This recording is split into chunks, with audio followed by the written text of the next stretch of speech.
اشیرہ نے جیسے ہی مشیرہ خالہ کو دیکھا کہ مشیرہ خالہ نے شانم اور اشیرہ کو ایک ساتھ دیکھ لیا ہے، اشیرہ وہیں پر گھبرا کر گر پڑی تھی۔ یہ سب کچھ جو ہوا تھا اس کی موت کے لیے کافی تھا۔ وہ جانتی تھی بیچارہ ایک ڈرائیور مشیرہ خالہ کا کیسے مقابلہ کر سکے گا۔ مشیرہ بیگم سب سے پہلے جا کر طاہرہ بیگم کو بتائیں گی اور پھر معظم علی کو۔ وہ مشکلیں تمام اس کے منہ سے نکلا۔ ہائے میرے مالک، اب کیا ہوگا؟ اشیرہ تھر تھر کانپ رہی تھی۔ شانم نے اسے دیکھا اور بولا، بار بار کہتا ہوں اشیرہ کہ سب ٹھیک ہو جائے گا، تم فکر مت کرو، کچھ بھی نہیں ہوگا۔ نہ جانے تمہیں مجھ پر کیوں بھروسہ نہیں آ رہا، تم بالکل فکر مت کرو، سب کچھ ہماری مرضی کے مطابق ہوگا۔ جب تم نے معاملات مجھ پر چھوڑ دیے ہیں تو فکر کی ضرورت نہیں ہے۔ مجھے تم پر پورا مکمل اعتماد ہے، مجھ پر بھی پورا مکمل اعتماد کرو۔ اصل میں تم جس قدر معصوم ہو، مجھے خود بھی بہت زیادہ دکھ ہوتا ہے کہ تم میری وجہ سے اتنی تکلیف سہ رہی ہو، میں تمہیں اتنی تکلیف دے رہا ہوں۔ مجھے بہت ڈر لگ رہا ہے شانم، مجھے بہت ڈر لگ رہا ہے۔ تم نہیں جانتے ان لوگوں کو، یہ مجھے زندہ دفن کر دیں گے۔ خدا کے لیے ایسی باتیں مت کرو اشیرہ، مجھے ایسے کسی بھی ایسے عمل پر آمادہ مت کرو کہ میں اپنے ہاتھوں سے ان سب کا نقصان کر دوں، میں ان سب کو اپنے ہاتھوں سے مار دوں۔ کیوں میری موت کا سامان تیار کر رہے ہو شانم، کیوں میری موت کا سامان تیار کر رہے ہو تم؟ اشیرہ سسکیاں لیتے ہوئے بولی، تمہاری موت کا سامان نہیں اشیرہ، بلکہ ہم دونوں کی زندگی کا سامان کر رہا ہوں۔ جاؤ، پورے بھروسے کے اور اعتماد کے ساتھ اندر جاؤ، پورے اعتماد کے ساتھ چلتی ہوئی واپس جاؤ۔ حالات جیسے بھی ہوں گے میں سنبھال لوں گا، تم ذرا بھی مت ڈرنا۔ اور ایک بات میری سن کر جاؤ، مجھ سے ملنا بالکل بھی مت چھوڑنا، ورنہ میرا دل ٹوٹ جائے گا۔ باقی جہاں تک ان لوگوں کا معاملہ ہے وہ ساری باتیں میں سنبھال لوں گا۔ تم اتنی سادہ لو ہو کہ تمہیں بہت سی باتیں تمہارے سامنے بھی ہیں لیکن تمہیں سمجھ نہیں آ سکتی۔ میرا مطلب ہے کہ یہ لوگ تمہارا کچھ نہیں بگاڑ سکتے۔ میں جا رہی ہوں، اشیرہ نے خود کو سنبھالتے ہوئے کہا۔ جاؤ، پورے اعتماد کے ساتھ جاؤ، خدا حافظ، شانم بولا اور وہ کانپتی کانپتی اندر چلی گئی۔ یہ شانم اس عمارت میں صرف ایک ڈرائیور ہے، بھلا یہ لوگ اس بیچارے کو کیوں خاطر میں لائیں گے؟ پاگل ہو رہا ہے میرے لیے۔ میرے دل میں بھی تو اب اس کے لیے عجیب سی امنگ جاگ اٹھی ہے، میں نے بھی تو اب جینا سیکھا ہے۔ اس سے ملتی ہوں تو یوں لگتا ہے جیسے میری زندگی اب شروع ہوئی ہے۔ پتہ نہیں ہم لوگوں کا کیا ہوگا۔ میں کدھر جاؤں؟ مشیرہ خالہ نے تو اب تک پورے گھر میں قیامت کھڑی کر دی ہوگی، آخر وہ پتہ نہیں کہاں تک اس بات کو لے کر جائیں گی۔ ابھی تک تو وہ پہنچ بھی چکی ہوں گی طاہرہ بیگم کے پاس، اور ان کی خونی آنکھیں جب مجھے دیکھیں گی میں تو پانی پانی ہو جاؤں گی۔ لیکن کچھ نہیں ہوا، کچھ بھی نہیں ہوا۔ وہ پریشان ہو رہی تھی، یہاں تک کہ دوسرے دن اسے شدید بخار چڑھ گیا۔ ناشتہ وغیرہ تو ویسے بھی تیار ہوتا تھا اور اس کو ہاتھ بھی نہیں لگانا پڑتا تھا۔ یہ سارے کام کون کرتا تھا؟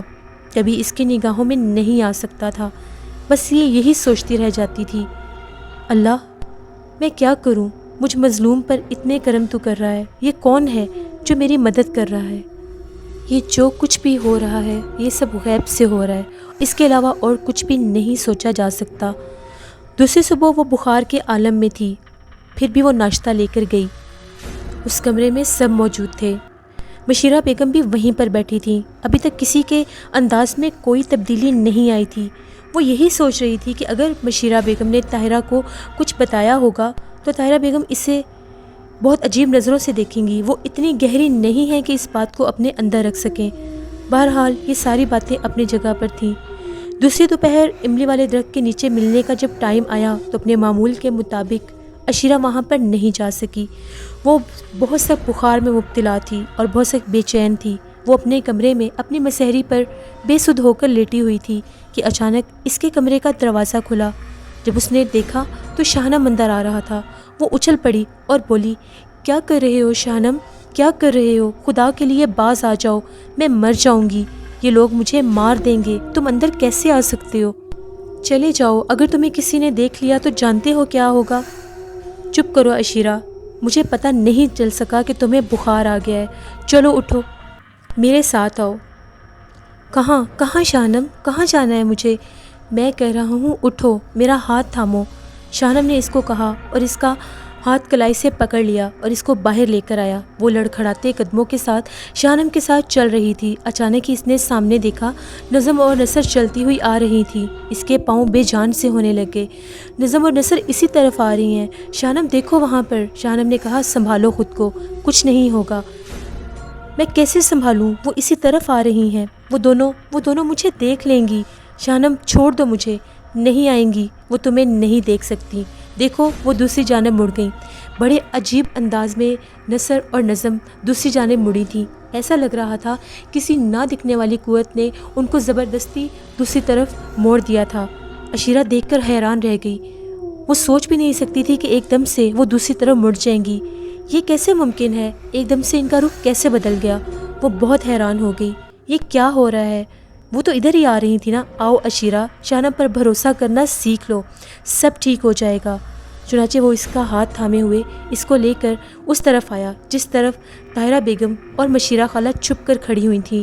وہ دونوں راہداری کی چھوٹی دیوار پر چھپ کر کھڑی ہو کر نیچے املی کے درخت کو دیکھ رہی تھیں اور ان دونوں کو ڈھونڈ رہی تھیں۔ وقفے کے ساتھ وہ گردن کو اوپر اٹھاتی تھیں اور جھانک کر دیکھتی تھیں، لیکن املی والا درخت ابھی سنسان پڑا تھا۔ ابھی وہاں پر نہ تو شانم تھا اور نہ ہی عشیرہ۔ مشیرہ اور طاہرہ دیکھ رہی تھیں کہ کب تک یہ دونوں آئیں گے۔ جیسے ہی عشیرہ نے ان دونوں کو دیکھا وہ پھر سے نڈھال ہو گئی۔ شانم نے کہا یہ لوگ ہمیں تلاش کر رہی ہیں، کیا سمجھی؟ اگر جاننا چاہتی ہو تو آؤ تمہیں ان کے کمرے میں لے چلوں۔ تمہیں خدا کا واسطہ ہے شانم، تمہیں خدا کا واسطہ ہے، میرا دل نکل جائے گا۔ میری سمجھ میں تو کوئی بات نہیں آ رہی۔ مشیرہ خالہ اب تک کیسے چپ تھیں؟ کیا انہوں نے طاہرہ بیگم کو سب بتا دیا ہوگا؟ مجھے کچھ سمجھ نہیں آ رہی، میں کیا کروں؟ اور اگر انہوں نے بتایا بھی تھا تو طاہرہ بیگم نے ابھی تک کوئی نوٹس کیوں نہیں لیا؟ تم بلا وجہ ڈر رہی ہو، میری سمجھ میں نہیں آتا تمہیں کس طرح سمجھاؤں۔ وہ تمہارا کچھ نہیں بگاڑ سکتی، تم نے دیکھ لیا ہے نا، جب وہ تمہارے خلاف کچھ بھی کرنے لگتی ہیں تو ان کا کیا حال ہوتا ہے۔ ان کے ساتھ ایسے حادثے پیش آتے ہیں کہ وہ خود بھی سمجھ نہیں سکتی۔ یہ تو میں خود پر اللہ کا کرم سمجھتی ہوں۔ اللہ کو میری بے بسی پر رحم آ گیا ہے۔ پتہ نہیں یہ سب کیسے ہوتا جا رہا ہے، میں تمہیں کیسے بتاؤں شانم۔ میرے ساتھ ان دنوں عجیب و غریب واقعات ہو رہے ہیں، کبھی کبھی تو میری سمجھ میں نہیں آتا۔ اس میں کوئی شک نہیں ہے کہ تم پر اللہ کا کرم ہے۔ شانم نے مسکراتے ہوئے عشیرہ کی طرف دیکھا۔ حقیقت بھی یہی تھی کہ مشیرہ بیگم نے ان دونوں کو دیکھنے کے باوجود بھی یہ بات اپنے دل میں اب تک کیسے رکھی ہوئی تھی، جبکہ وہ عشیرہ سے بہت زیادہ نفرت کرتی تھیں، لیکن انہوں نے صبر کیا ہوا تھا، برداشت کیا ہوا تھا۔ البتہ دوسرے دن بھی وہ طاہرہ بیگم کے پاس پہنچ گئیں۔ طاہرہ بیگم سے کہنے لگیں عجیب سی بات ہے، مگر کیا کریں، بات تو بات ہوتی ہے، کرنی تو پڑتی ہے نا۔ کیا ہوا مشیرہ باجی؟ کون سی بات کرنی پڑتی ہے؟ عزت تو 2 منٹوں میں بھی چلی جاتی ہے۔ خیر، اللہ ہی اس گھر کی عزت کو اپنی حفاظت میں رکھے، کبھی کبھی چھوٹا منہ بڑی بات کرنی پڑتی ہے۔ توبہ توبہ باجی، کیا ہو گیا ہے؟ کیسی باتیں کر رہی ہیں؟ مجھے محاوروں کی سمجھ نہیں آتی، جو کچھ بھی ہے آپ سیدھی طرح بات کریں۔ ارے طاہرہ، میرا جی چاہتا ہے کہ میں اپنی جان دے دوں، تم نہیں سمجھ سکتی میرا کیا حال ہو رہا ہے۔ میرا سینہ تو اس طرح سے پھول رہا ہے کہ تمہیں بتا نہیں سکتی، آگ بھڑک رہی ہے میرے اندر۔ لیکن بی بی کچھ بھی کہو، اس گھر کی عزت اب ڈاواں ڈول ہے، میں تمہیں صاف بتائے دیتی ہوں۔ پھر وہی بات، مشیرہ باجی مجھے کھل کر بتائیں آخر بات کیا ہے؟ آپ کس طرف اشارہ کر رہی ہیں؟ کیا نظم اور نثر سے کوئی غلطی ہو گئی ہے؟ ارے نہیں، وہ تو بہت نیک بچیاں ہیں، ان کا نام نہ لو۔ اس گھر میں ایک اور بھی تو بی بی رانی چلی پھرتی ہیں، شاید ان کی ہی کوئی بات ہو۔ وہ ہے نا ساری کسریں پوری کرنے کے لیے۔ کون؟ عشیرہ؟ ہاں بی بی، اسی کی بات کر رہی ہوں، مگر کل تو توبہ میری، کوئی بہت بڑی غلط فہمی ہو گئی آپ کو مشیرہ باجی۔ بی بی اس کی تقدیر اچھی ہے اس کمبخت کی، کل سے برداشت کر کے میں پھر رہی ہوں۔ جو کچھ میری آنکھوں نے دیکھا ہے، اگر تم دیکھ لیتی تمہاری تو آنکھیں ہی باہر آ جاتی۔ خدا کے لیے مشیرہ باجی، کیوں میرا بلڈ پریشر ہائی کرنے پر تلی ہوئی ہیں؟ مجھے سب کچھ بتا دیجئے، آپ کیا کہنا چاہتی ہیں؟ کیا کیا ہے عشیرہ نے جو آپ مجھے اشاروں میں بتا رہی ہیں؟ بی بی عشق لڑا رہی ہیں۔ عشق؟ اللہ کسی کو نہ دکھائے، ماں باپ ہوتے تو شرم سے مر جاتے۔ جو منظر میں نے دیکھا ہے تمہیں بتاؤں تو تمہارے بھی رونگٹے کھڑے ہو جائیں گے۔ کس سے کر رہی ہے عشق؟ یہاں کوٹھی میں؟ ہاں تو باہر کہیں جاتی ہے بھلا وہ کیا؟ یہی تو مزے کی بات ہے۔ میں تو حیران ہوں طاہرہ، شکل سے کتنی معصوم لگتی ہے، اور نیک نامی کا ٹیکا بھی لگا کر پھرتی ہے سر پر، اور دیکھو نین مٹکے لگا رہی ہے اس ڈرائیور کے ساتھ۔ توبہ توبہ توبہ مشیرہ باجی، ارے بس کر دیجئے۔ میں سچ کہہ رہی ہوں، آج نہ صحیح تو کل صحیح میں تمہیں ضرور دکھاؤں گی، اپنی آنکھوں سے دیکھ لینا، پھر تمہیں یقین ہوگا کیسے کھلے عام وہ عشق لڑا رہی ہے اس ڈرائیور کے ساتھ۔ میں نے خود اپنی آنکھوں سے دیکھا ہے، دن کے ٹائم املی کے درخت کے نیچے اس ڈرائیور کے سینے پر سر رکھ کر بیٹھی ہوئی تھی اور اپنے دل کے رونے اس کے آگے رو رہی تھی۔ اس نے تو جیسے اپنا دل جگر سب کھول کے اس کے سامنے رکھ دیا تھا۔ مشیرہ باجی، آپ نہیں جانتی، آپ بہت بڑی بات کر رہی ہیں۔ اگر یہ محض کوئی وہم ہوا تو بہت زیادہ قیامت آ جائے گی۔ معظم علی تک اگر یہ بات پہنچ گئی اور اس میں کوئی صداقت نہ ہوئی تو بہت زیادہ اس گھر میں قیامت پھوٹے گی۔ میں جانتی ہوں کس طرح سے میں نے معظم علی کے دل میں اس کی بھتیجی کے لیے اور اس کی بھاوج کے لیے نفرت ڈالی تھی۔ اگر اس میں ذرا سا بھی جھوٹ ہوا تو میرا کیا کرایا سب ختم ہو جائے گا۔ سوچ سمجھ کر بات کریں ابھی بھی۔ جو کچھ آپ کہہ رہی ہیں اگر یہ سچ ہے تو پھر مجھے بھی دکھائیے، میں بھی اپنی آنکھوں سے دیکھنا چاہتی ہوں۔ ٹھیک ہے بی بی، اپنی آنکھوں سے دیکھ لو گی پھر تو یقین کرو گی نا۔ اب میں تمہیں دکھا کر ہی رہوں گی۔ اور ہاں، یہ ملاقاتیں صرف رات کو ہی نہیں، دوپہر کو ہی نہیں، رات کو بھی ہوتی ہیں۔ کل بتاؤں گی تمہیں، کیا سمجھی؟ ٹھیک ہے۔ پتہ نہیں شانم کے دل میں کیا چل رہا تھا، بے شک وہ ایک معمولی سا ڈرائیور تھا، لیکن جو بھی تھا، شانم نے بڑا سوچ سمجھ کر اس گھر کی بچی پر ڈورے ڈالے ہیں۔ آخر کوئی بات تو ہوگی۔ ہاں مشیرہ باجی، اگر اس گھر کی بدنامی کا کوئی سوال ہوا تو معظم علی صاحب بھی چپ نہیں رہیں گے، شانم کو سولی پر چڑھوا دیں گے۔ نہ جانے کیا ہوگا، کیا سوچا جا سکتا ہے۔ ویسے بڑے دل گردے کا آدمی معلوم ہوتا ہے، رات کو املی کے درخت کے نیچے پہنچ جاتا ہے۔ تبھی مشیرہ خالہ جا کر جھانک کر آئیں تو انہوں نے املی والے درخت کے نیچے عشیرہ کو کھڑے دیکھا۔ وہ بھاگی آئیں اور طاہرہ کو کہا جلدی سے آؤ میرے ساتھ، اب اپنی آنکھوں سے دیکھ لو۔ جب طاہرہ بیگم نے بھی چھپ کر دیکھا تو عشیرہ املی والے درخت کے نیچے کھڑی ہوئی تھی اور ادھر ادھر دیکھ رہی تھی، شاید وہ شانم کا ہی انتظار کر رہی تھی۔ طاہرہ بیگم نے بھی اب دیکھ لیا تھا۔ تبھی شانم بھی آ گیا۔ دونوں پوری دنیا سے بے خبر ہو کر املی والے درخت کے نیچے بیٹھے ہوئے تھے۔ شانم نے کہا تمہارا بخار نہیں اترا؟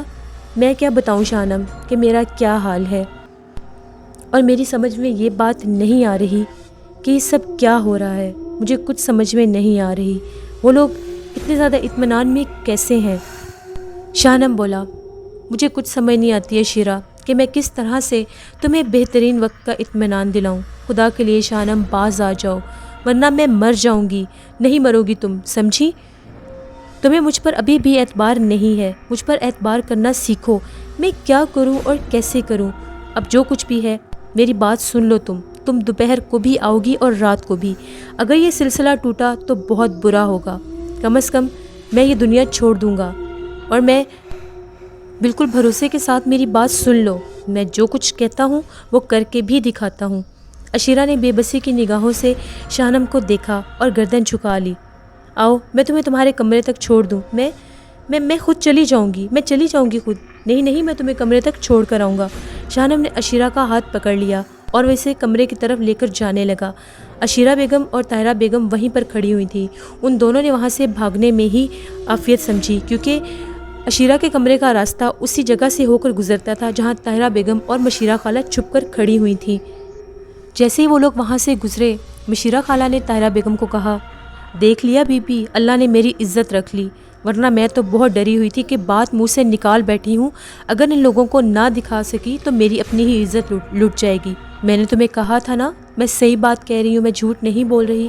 نہیں مشیرہ باجی، آپ بھلا کیوں غلط کہیں گی؟ لیکن بڑی عجیب سی بات ہے، یہ سب کیسے ہو گیا؟ طاہرہ بیگم بولی میرے بھی دل میں یہی خواہش ہے کہ میں ہر ٹائم اس عشیرہ کو ذلیل و خوار کروں، کس طرح معظم علی کے سامنے اس کو حقیر کروں، کس طرح معظم علی اس کو خود اس گھر سے دھکے دے کر باہر نکالیں اور اس کو جائیداد میں سے ایک پھوٹی کوڑی بھی نصیب نہ ہو۔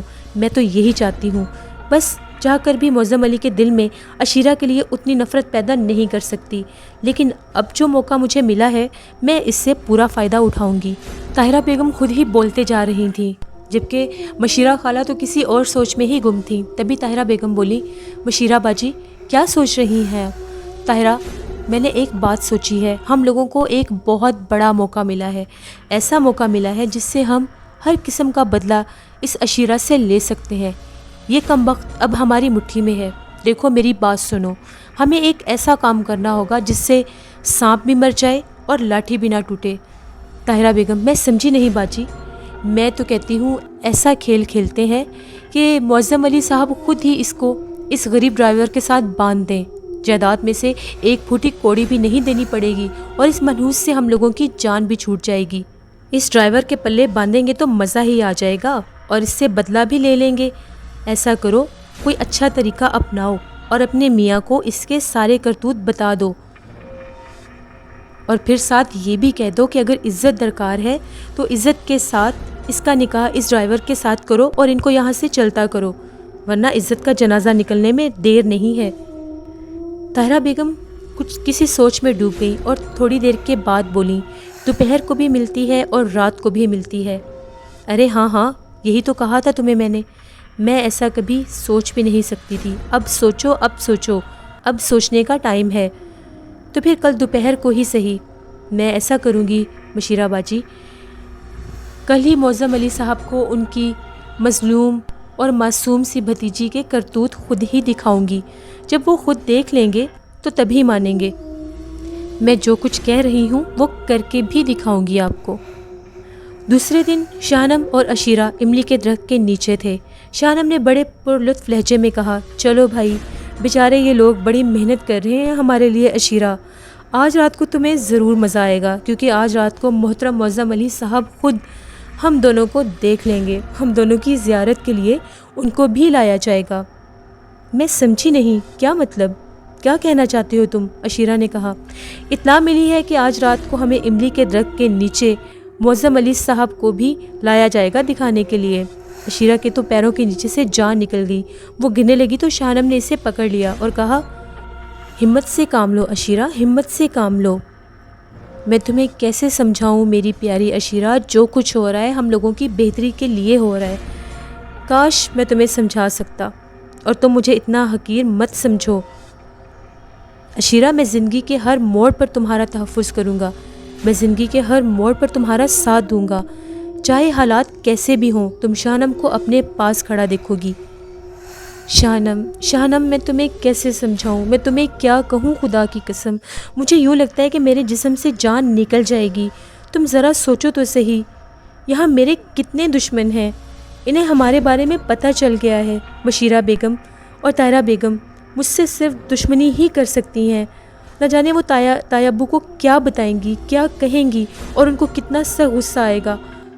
وہ مصلحت پسند آدمی ہیں، ہر صورتحال کو سمجھ سکتے ہیں، برداشت کر سکتے ہیں، لیکن مجھے نہیں پتا وہ کیا کریں گے۔ مجھے کچھ سمجھ نہیں آ رہا شاہنم، تمہاری زندگی بھی خطرے میں پڑ گئی ہے۔ میں تمہیں کیسے سمجھاؤں؟ وہ دوسرے انداز میں سوچنے لگی۔ شاہنم بولا، میں یہاں سے چلا جاؤں؟ اور میرے چلے جانے سے کیا سب بہتر ہو جائے گا عشیرہ؟ میں جو کچھ بھی کرنا چاہتا ہوں کم سے کم اس میں تمہاری اتنی مدد تو درکار ہو کہ میں جو کچھ تمہیں کہہ رہا ہوں تم اس پر عمل کر لو، اور اس سے زیادہ میں تمہیں یہ کہہ سکتا ہوں کہ پلیز مجھ پر ایک دفعہ بھروسہ کر لو۔ ایک طرف تم میرے لیے سب کچھ کرنے پر آمادہ بھی ہو اور دوسری طرف مجھ پر اس قدر بے اعتمادی۔ عشیرہ ان الفاظ پر چونک پڑی۔ اس نے شاہنم کو دیکھا۔ شاہنم کے چہرے پر بہت زیادہ اداسی تھی۔ پھر اس نے شاہنم کے بازو پر ہاتھ رکھتے ہوئے کہا، ٹھیک ہے شاہنم، زندگی تو اپنی ہی ہوتی ہے نا، چاہے بچے یا چاہے جائے، تم جیسا کہو گے میں ویسا ہی کروں گی۔ شکریہ، اور تم دیکھو گی تمہیں کوئی نقصان نہیں پہنچا سکے گا، تمہیں صرف اور صرف کامیابی ہی ملے گی۔ عشیرہ نے گردن جھکا لی اور وہ کچھ بھی نہیں بول سکی۔ شاہنم نے عشیرہ سے جو کچھ بھی کہا تھا اس میں کوئی بات بھی غلط نہیں تھی۔ پتہ نہیں اس کو یہ ساری معلومات کہاں سے ملتی تھی، لیکن جو کچھ بھی تھا وہ معلومات بالکل ٹھیک تھی۔ وقت اپنے طور پر ہی فیصلے کرتا ہے۔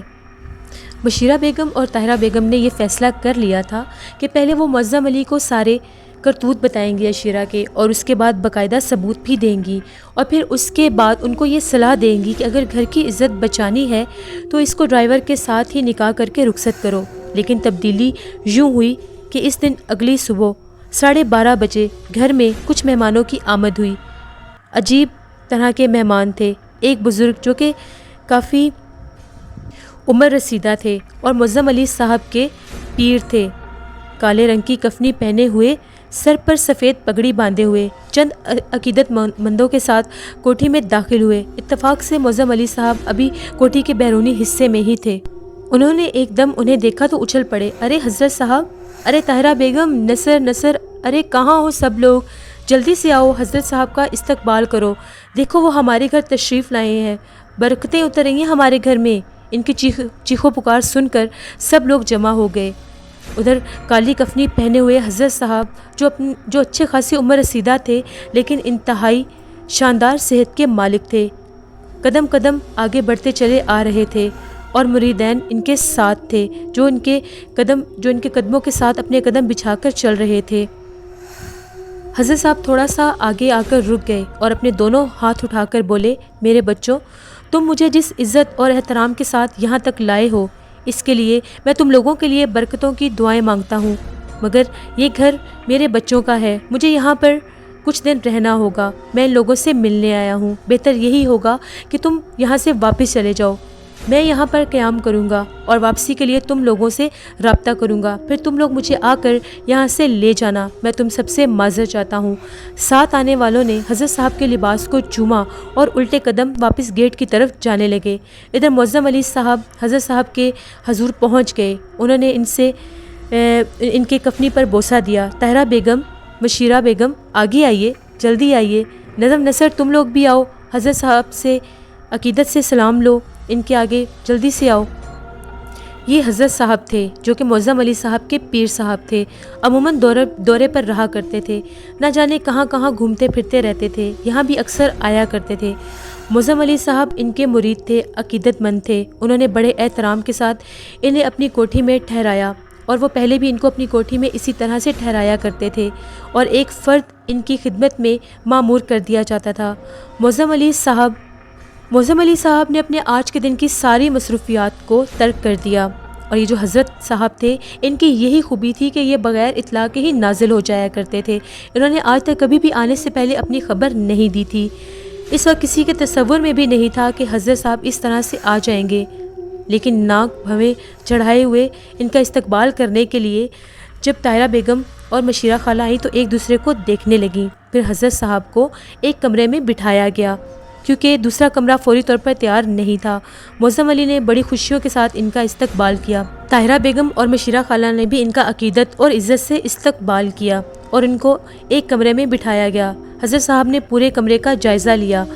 پھر مشیرہ بیگم بولیں، یہ حضرت صاحب تو بلا کی طرح نازل ہو گئے ہیں، ہمارا تو سارا منصوبہ ہی چوپٹ ہو گیا، دیکھو اب یہ کتنے دن رہتے ہیں، کچھ نہیں کہا جا سکتا مشیرہ باجی، ہو سکتا ہے جانے کو 2 دن میں چلے جائیں اور یہ بھی ہو سکتا ہے کہ 2 ہفتے بھی لگ جائیں۔ ہائے ہائے طاہرہ، ہم لوگوں کا تو آج کا منصوبہ تھا معظم علی کو سب کچھ دکھاتے اور اس عشیرہ منحوس سے ہماری جان چھوٹ جاتی۔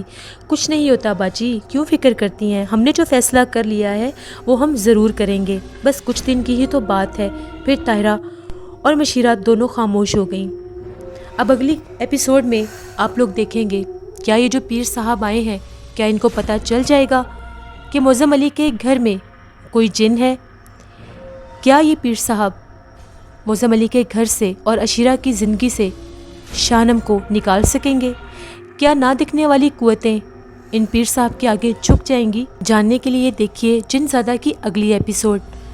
اب تک آپ لوگوں کو یہ ناول کیسا لگا اپنی رائے کا اظہار کمنٹ باکس میں ضرور کریں، اور جتنے لوگوں نے ابھی تک جن زادہ ناول کو وزٹ کیا ہے اور سبسکرائب نہیں کیا، پلیز میرے چینل کو ضرور سبسکرائب کریں، مجھے آپ لوگوں کی سپورٹ چاہیے۔ اس کے بعد بھی آپ لوگوں کے لیے ایک بہت انٹرسٹنگ ہارر ناول ہوگا، تو میرے چینل کو سبسکرائب کرنا مت بھولیے اور میرے چینل کے ویڈیوز کو شیئر بھی کریں۔ Thank you for watching, stay blessed.